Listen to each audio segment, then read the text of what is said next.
விழுப்புரம் மாவட்டத்தில் உள்ள கௌதம் நகர், பாண்டியன் நகர் உள்ளிட்ட பகுதிகளில் 1000க்கும் மேற்பட்ட வீடுகளை வெள்ளம் சூழ்ந்திருக்கிறது. கூடுதல் விவரங்களோடு நமது செய்தியாளர் முத்துப்பழம்பதி நம்மோடு இணைந்திருக்கிறார். விவரங்களை கேட்டறியலாம். முத்துப்பழம்பதி, தற்பொழுது அங்க எவ்வளவு வீடுகள் இருக்கிறது, எவ்வளவு குடியிருப்புகள் இருக்கிறது, சுமார் எத்தனை பேர் மக்கள் அங்க இருப்பாங்க, வீடுகளுக்குள்ள எவ்வளவு நீர் புகுந்திருக்கு, அதனை வெளியேற்றுவதற்கு என்ன வழி?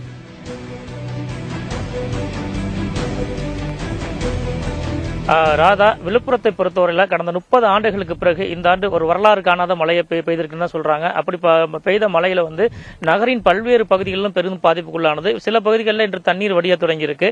ஆனால் நகரை ஒட்டிய உள்ள பகுதிகளான கௌதம் நகர், கலையரசன் நகர், சுபஸ்ரீ நகர், அதே போல பாண்டியன் நகர் உள்ளிட்ட பகுதிகளில் முழுமையாக இன்னும் தண்ணீர் அப்புறப்படுத்தாமல், அதாவது வெளியிலிருந்து அந்த ஏரி குளங்களும் உடையக்கூடிய தண்ணீர் முழுமையாக இந்த பகுதிகளில் சூழ்ந்து புகுந்து வருவதால ஒரு 1000க்கும் மேற்பட்ட குடும்ப மக்கள் பாதிக்கப்பட்டு மொத்தமாக இந்த நகர்களில் ஒரு 5000க்கும் மேற்பட்ட குடும்ப மக்கள் வசிக்கிறாங்க. ஒரு 20000 மக்கள் வசிக்கிறாங்க. 5000க்கும் மேற்பட்ட குடும்பங்கள் இருக்கு.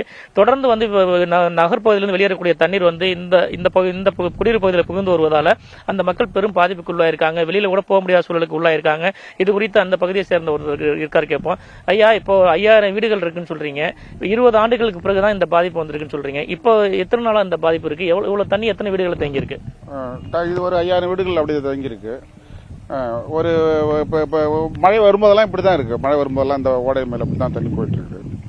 இல்ல, இப்ப உங்களுக்கு என்ன பண்ணணும்? இந்த மக்கள்லாம் என்ன பாதிப்புக்குள்ளா இருக்காங்க? வடிகால் வாய்க்கா நல்லா முறையா செஞ்சு தரணும் சார். இப்போ இது என்ன மாதிரி பாதிப்புக்குள்ளா இருக்கீங்க? பாம்பெல்லாம் வந்துச்சுன்னு சொன்னீங்க. ஒரு 5000 குடும்ப மக்கள் 1000 மக்கள் பாதிக்கப்பட்டிருக்கா சொன்னீங்க. உங்களுக்கு என்ன தேவைப்படுது? அரசாங்கம் என்ன பண்ணணும்னு நினைக்கிறீங்க? எனக்கு முறையா எங்க அதிகாரிங்க இதை சீர்படுத்த, அதாவது ஏதாவது மோட்டர் கட்டர் வச்சு இதை இறச்சி சரி பண்ணி தரும். ரோடு போயிடுச்சு. மற்ற அடிப்படைக்கெல்லாம் என்ன பண்றீங்க? இந்த 1000கணக்கான மக்கள் என்ன ஒரு பாதிப்புக்குள்ள இருக்கீங்க? சார், எங்க வீடு கூட கொஞ்சம் மேல இருந்ததால நாங்க கொஞ்சம் பண்ணிக்கிட்டோம். இந்த பக்கம்லாம் சுத்தமா ஒண்ணுமே பண்ண முடியாம ரொம்ப தவிச்சாங்க. நான் தான் கொஞ்சம் ஹெல்ப் பண்ணி அவங்களுக்கு பால், காய்கறி எல்லாம் கொஞ்சம் வாங்கி கொடுத்து ஹெல்ப் பண்ணேன். இந்த இடுப்பு அளவு தண்ணியில நான் தான் போய் எல்லாத்துக்கும் சப்ளை பண்ணேன் சார். பாம்பு பூச்சி எல்லாம் வருதா? வருது சார். எங்க வீட்டுல இப்ப 2 பாம்பு தூக்கி போட்டோம். அந்தாண்ட இப்ப பாம்பு வந்துட்டு இருக்கு. பசங்க எல்லாம் பயந்துட்டு இருக்காங்க. ரொம்ப சிரமமா இருக்கு சார். இதுக்கு முன்னாடி இந்த பாதிப்பு இருந்திருக்கா? இல்ல சார், இது வரைக்கும் இல்ல. நான் ஒரு 25 வருஷமா இந்த வீட்டுல தான் நாங்க இருக்கிறோம். இந்த அளவுக்கு மழை நாங்க பெஞ்சு நாங்க பார்த்தது இல்ல. ஆனா இது வரைக்கும் யாரும் ஒரு அதிகாரி இந்த பக்கம் வரல சார். அதான் ரொம்ப கஷ்டமா இருக்கு. ராதா, அவங்க சொன்னதை கேட்டிருப்பீங்க. இப்ப விழுப்புரம் நகராட்சியை பொறுத்தவரையில பல்வேறு பகுதியில் மழைநீர் சூழ்ந்திருந்தாலும் மெல்ல மெல்ல வடிய தொடங்கியிருக்கு. ஆனால் இந்த பகுதியை பொறுத்தவரையில இப்பதான் தண்ணீரோட அளவு அதிகரிச்சிருக்கு. கடந்த 2 நாட்களாக படிப்படியாக அதிகரிக்க தொடங்கிய தண்ணீர் இன்று காலை முதல் தண்ணீர் அதிகரிக்க தொடங்கியிருக்கா சொல்றாங்க. உடனடியாக நகராட்சி நிர்வாகமும் மாவட்ட நிர்வாகமும் நடவடிக்கை எடுத்து இந்த 5 நகர் பகுதியோட மக்களை வெள்ளத்திலிருந்து காக்கணும்.